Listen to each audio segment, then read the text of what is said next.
ये बाबा साहेब का संविधान कोई साधारण संविधान नहीं है।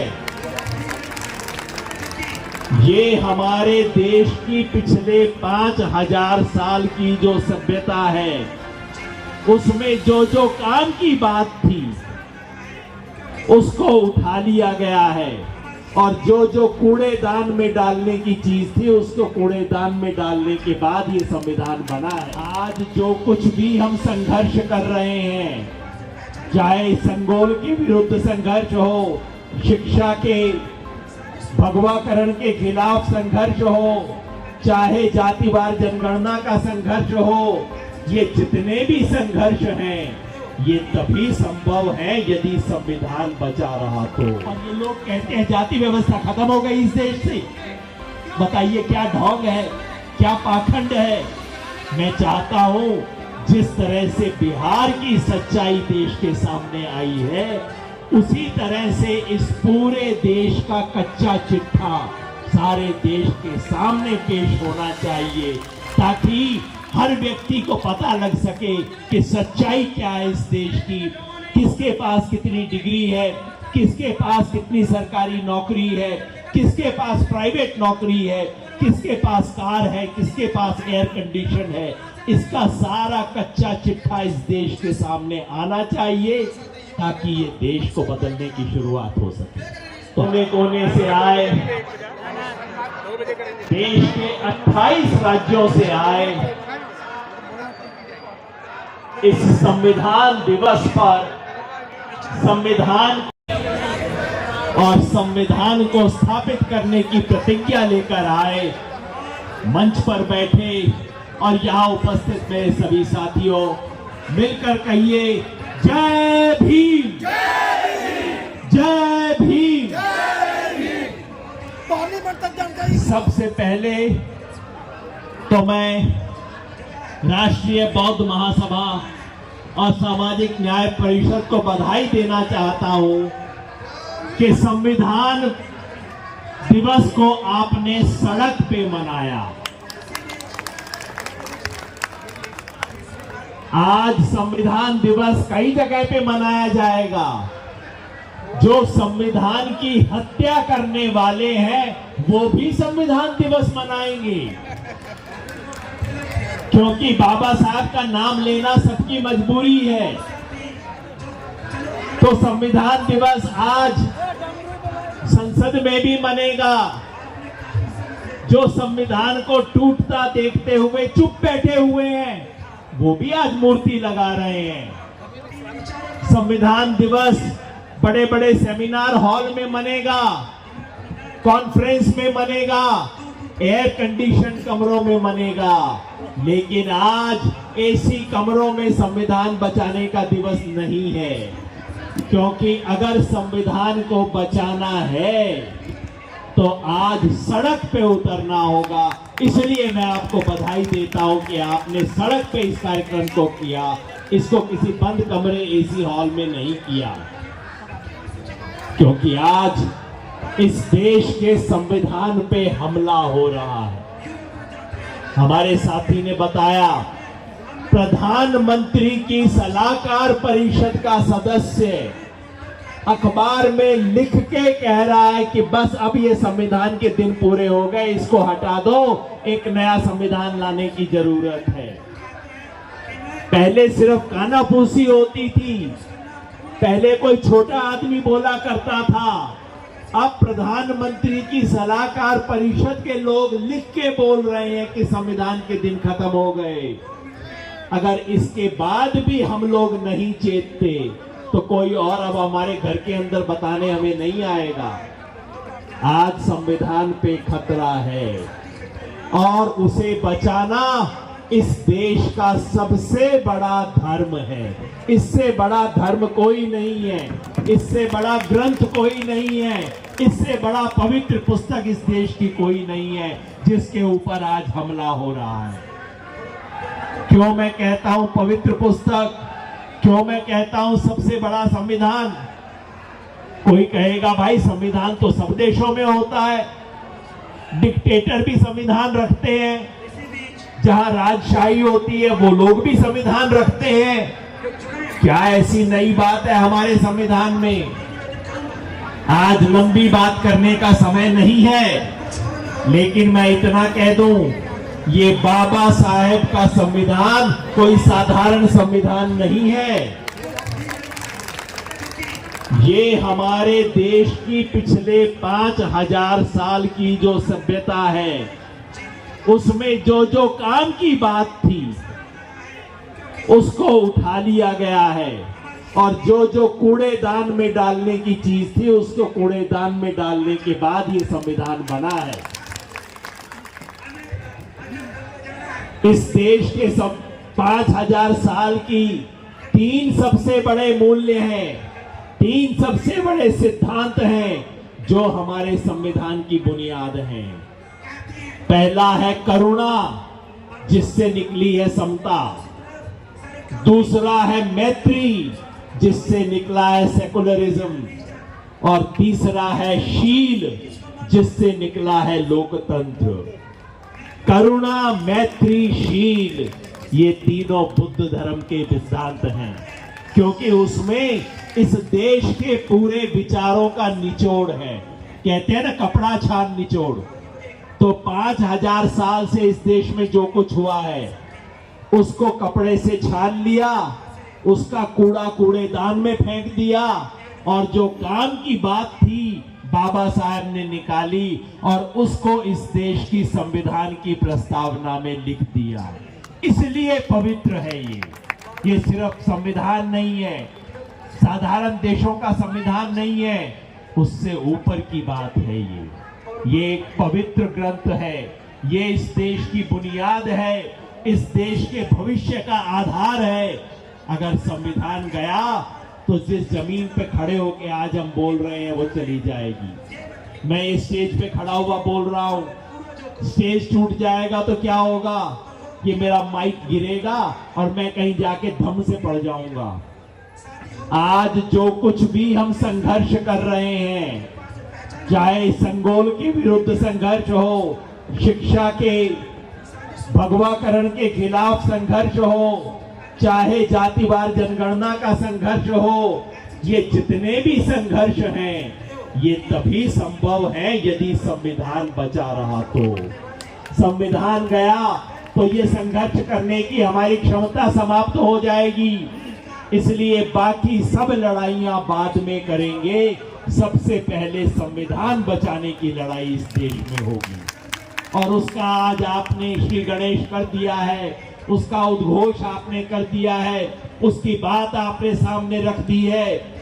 और मैं समझता हूं ये बात, ये मंच चुनाव की बात करने का नहीं है, लेकिन एक शब्द में मैं कहूंगा, 2024 के चुनाव में अगर उन शक्तियों की विजय होती है जो संविधान विरोधी हैं, अगर उन लोगों की विजय होती है जो कोई ना कोई साजिश रच रहे हैं, तो याद रखिए 24 का चुनाव हाथ से गया तो संविधान इस देश का हमारे हाथ से गया। आजकल बड़े बड़े शहरों में फ्लाईओवर बनते हैं ना, कि गलत फ्लाईओवर पे एक बार चढ़ गई गाड़ी तो 8-10 किलोमीटर तक कोई यू टर्न नहीं मिलता। अब तो गाड़ी सीधा जाएगी, अब तो पलट नहीं सकती गाड़ी, है ना। ये 2024 भी ऐसा ही मौका है। अगर गलत फ्लाईओवर पे ये गाड़ी चढ़ गई तो 20 साल तक यू टर्न नहीं मिलेगा हमारे को। इसलिए संविधान बचाने की प्रतिज्ञा जिसके मन में है वो सब तैयार हो जाएं। बस एक आखिरी बात, कौन बचाएगा इस संविधान को? वो लोग नहीं बचाएंगे जो 5000 साल से कुर्सियों पे बैठे हुए हैं, क्योंकि उन्हें पता है कि अगर कोई नया संविधान आया तो उनकी कुर्सी और मजबूत हो जाएगी। वो लोग नहीं बचाएंगे, वो संविधान दिवस पे आयोजन करेंगे लेकिन संविधान नहीं बचाएंगे। संविधान बचाने का काम किसे करना है? उसे जिसे 5000 साल तक इस देश में हाशिए पे रखा गया, सत्ता से बाहर रखा गया, शिक्षा से वंचित करके रखा गया, जिसको हर संस्कार से बाहर करके रखा गया, जिसको इस संविधान से आजादी मिली है, आज वो संविधान को बचाने का काम करेगा। और उसकी शुरुआत कैसे होगी? किसी भी चीज की शुरुआत कैसे होती है? अगर इस देश में जाति व्यवस्था नामक बीमारी का इलाज करना है तो इलाज कैसे होगा? डॉक्टर के पास आप जाते हैं, डॉक्टर क्या कहता है आजकल? कहते हैं डॉक्टर साहब पेट में दर्द है, कई दिन से बुखार चले जा रहा है। डॉक्टर कहता है जाके टेस्ट करवा लो, जाके अपने पेट का एक्सरे करवा लो, आप उसका जो कुछ करवाना है एमआरआई करवा लो, कहता है ना डॉक्टर। तो इस देश की जाति व्यवस्था नामक बीमारी को अगर ठीक करना है तो उसका पहला कदम होगा जातिवार जनगणना। जातिवार जनगणना का मतलब सिर्फ ये नहीं है कि किस जाति की आबादी कितनी होगी, वो हमें पता है, वो पता लग जाएगा, वो कोई बड़ी बात नहीं है। किस जाति की आबादी कितनी है, ये संख्या का अनुमान लगाना जातिवार जनगणना का सबसे महत्वपूर्ण काम नहीं है। सबसे महत्वपूर्ण काम ये है कि ये बताएगी कि किस जाति में कितने शिक्षित लोग हैं, किस जाति में कितने अमीर हैं, कितने गरीब हैं, कितने ग्रेजुएट हैं, कितने घर में कार है, कितने घर में सरकारी नौकरी है, कितने घर में प्राइवेट नौकरी है। इसका हिसाब किताब देगी जातिवार जनगणना, पूरा एक्सरे और एमआरआई करके देगी आपको इस देश का। तो अगर इस देश का इलाज करना है और अगर संविधान बचाना है, ये दोनों संघर्ष आज जुड़ गए हैं, क्योंकि इस देश को बचाने का काम वही करेंगे जो इस देश की सबसे बड़ी बीमारी का इलाज करना चाहते हैं और जो संविधान को उस इलाज के लिए अपनी बुक ऑफ मेडिसिन की तरह इस्तेमाल करना चाहते हैं। वही लोग आज इस देश के संविधान को बचाएंगे। इसलिए सबसे पहले जातिवार जनगणना। और आपने देखा होगा जातिवार जनगणना की बात होते ही कितना हड़कंप मच गया इस देश के अंदर। भाई मैं पूछता हूं, मेरे को कहीं हाथ में चोट लग गई, मुझे लगता है 3 दिन से दर्द हो रहा है, तो मैं कहां जाता हूं? अस्पताल जाता हूं एक्सरे करवाने के लिए। लेकिन मेरा एक दोस्त मेरे पास आता है, कहता है भाई एक्सरे मत करवा लियो। मैं कहता हूं भाई दर्द हो रहा है, 3 दिन से तकलीफ है, एक्सरे करवा के देख लेते हैं कहीं फ्रैक्चर तो नहीं है। तो 3 और लोग आ जाते हैं, कहते हैं ना ना ना ना एक्सरे मत करवा लेना तुम। फिर मैं आगे बढ़ता हूं तो वो मेरे सामने खड़े हो जाते हैं, कहते हैं एक्सरे नहीं होने देंगे और कुछ भी हो जाए। अब समझ लो वो आपके दोस्त हैं कि आपके दुश्मन हैं, जो कह रहे हैं कुछ भी हो जाए एक्सरे नहीं होने देंगे। इसका मतलब उन्हें पता है एक्सरे में क्या निकलेगा और वो नहीं चाहते कि मुझे पता लग जाए, वो नहीं चाहते कि डॉक्टर को पता लग जाए, वो नहीं चाहते कि इस बीमारी का इलाज हो जाए। इसलिए जातिवार जनगणना हो, इस देश की ऊंच नीच की सच्चाई सबके सामने आए, जैसे बिहार में आ गई है। एक बात बिहार में बता दूं आपको, क्योंकि टीवी वालों ने तो ये भी नहीं बताया है कि बिहार की जनगणना से क्या निकला है। बिहार में जनगणना में पता लगा है कौन सी जाति की कितनी शिक्षा है। अगड़े समाज में एक जाति है जिसका नाम है कायस्थ, आप सब जानते होंगे। पुराने समय से उनको शिक्षा मिली है। 10,000 लोगों में से कायस्थ समाज के 1080 लोगों के पास एमएससी की डिग्री है या एमबीबीएस की डिग्री है या एलएलबी की डिग्री है या इंजीनियरिंग की डिग्री है या चार्टेड अकाउंटेंट की डिग्री है। कितनी? 10,000 में से 1080 लोगों के पास। और बिहार में एक और जाति है जिसको बोलते हैं मुसहर। दलित समाज की सबसे दलित जाति है मुसहर। वहां कितने बच्चों के पास एमएससी की डिग्री है, एलएलबी की डिग्री है, इंजीनियरिंग डॉक्टरी की डिग्री है? 10,000 में से एक के पास है। वहां इधर 10,000 में से एक, उधर 10,000 में से 1,080। और ये लोग कहते हैं जाति व्यवस्था खत्म हो गई इस देश से। बताइए क्या ढोंग है, क्या पाखंड है।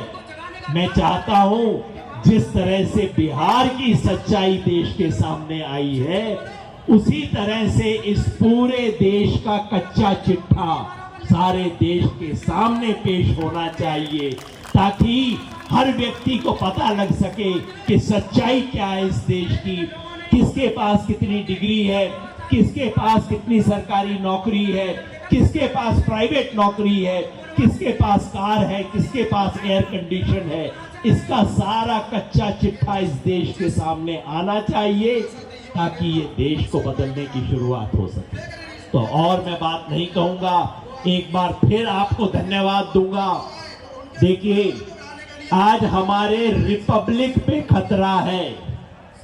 आज खतरा केवल लोकतंत्र पे नहीं है, गणतंत्र पे खतरा है, रिपब्लिक पे खतरा है। और दुनिया का इतिहास बताता है कि जब जब रिपब्लिक पे खतरा होता है, ऐसे में संसद कोई काम नहीं आती, क्योंकि संसद में ही तो खतरा शुरू होता है। वो तो डॉक्टर नहीं, वो तो बीमारी की तो जड़ वहां पे है। और अफसोस, जब जब रिपब्लिक पे खतरा होता है, तब न्यायपालिका भी बहुत काम नहीं आती। बहुत अच्छा है आज सुप्रीम कोर्ट में बाबा साहब की मूर्ति लगाई है उन्होंने, लेकिन उस मूर्ति से क्या सीखेंगे मुझे पता नहीं।